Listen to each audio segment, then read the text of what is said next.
I have been playing a lot of Call of Duty League and think it's an absolutely great mode. However, I've come up with 5 improvements that I think could make Call of Duty League even better. My first suggestion is the ability to set a class selection for offensive and defensive rounds. This comes from my preference to use a class with a Krig 6 for defense rounds and a class with an AK-74U for attacking rounds. I'm switching back and forth between rounds, and I'm surely not the only player that does this.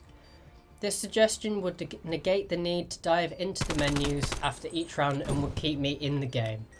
Just like selecting your showcase weapon, 2 options could be added for selecting classes for each round type, one for defense and one for attacking rounds. Obviously, more than this would need to be coded from a developer point of view to make my suggestion function in-game, but I don't think it would be too difficult or time-consuming to implement. My next suggestion is to show the map and mode of the next match within the lobby. As it stands, players don't know what map or mode they're going to be playing until the match begins to load, at which point players don't have the opportunity to leave the game if they don't like the map or mode. I often load into a match and find that I have 2 teammates rather than 3, and I can only assume that the player that left didn't like the map or mode and therefore closed the game or dashboarded. I believe that giving players the knowledge of what map and mode is coming up may help to prevent players from leaving when the match starts or while the match. My next suggestion would be to introduce a map voting system for league play matches. Following on from my previous suggestion and inspired by the Call of Duty Professional League, the modes are set for them and they cannot change the mode. However, they can veto maps. My suggestion is to add a voting system that functions in a very similar way. The game mode would be set in the pre-game lobby, but players would have the chance to vote on what map they would prefer to play. If the game mode was going to be Control, for example, there are 3 possible maps, which are Checkmate, Garrison and Raid. In the lobby, players on both teams would be offered 2 of the 3 maps to vote on. If a favourite was decided, that map would be played, but in the event of a tie, the 3rd map would be played. There are 5 possible maps for Hardpoint and Search and Destroy game modes, so the game would select 2 at random to be voted on. Again, if a favourite was determined, that map would be played, and in the event of a tie, one of the 3 other maps would be selected at random. I'd like this system to be implemented into CDL, as I think it would give players a chance to play either their favourite maps or perhaps also play on maps they're less confident on in order to improve. I think the current get what you're given approach can lead to players leaving within the match in progress, as previously discussed, and hopefully the ability to vote would minimise the number of players that leave mid-game.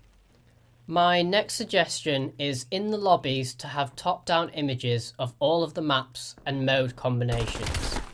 This would mean there would be a total of 13 images altogether. The top-down images would include the hardpoint locations, the bomb locations for search and destroy, and the control points. I think it would be a handy reference for new players to be able to look at where the hardpoint rotations are going to be. It would also be handy for players to discuss a strategy before a game, or even after the game talk about what went wrong, where players were, and how you could possibly combat that the next time you play on that map. My last suggestion, and probably the most controversial one, is the weapon balancing for the LC-10. The LC-10 is still unbalanced in my opinion, despite being nerfed in the recent round of weapon tweaks.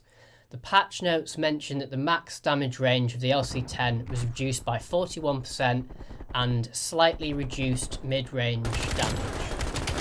I still see kill cams though, with players using the LC-10 at very long range and winning against Krig 6 and XM4 players, which on occasion will happen.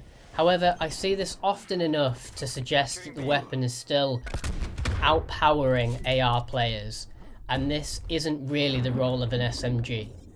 The LC-10 is fantastic at close range, and I'm absolutely fine with this, since that is the point in an SMG to be quick in movement and great for short range encounters. I would still like to see the LC-10 tweaked for its long-range capabilities, however. So those are my suggestions. I'd be interested to hear what you think about them, and also what are your thoughts regarding the weapon balancing of the LC-10. Thanks for watching. Hardpoint lockdown.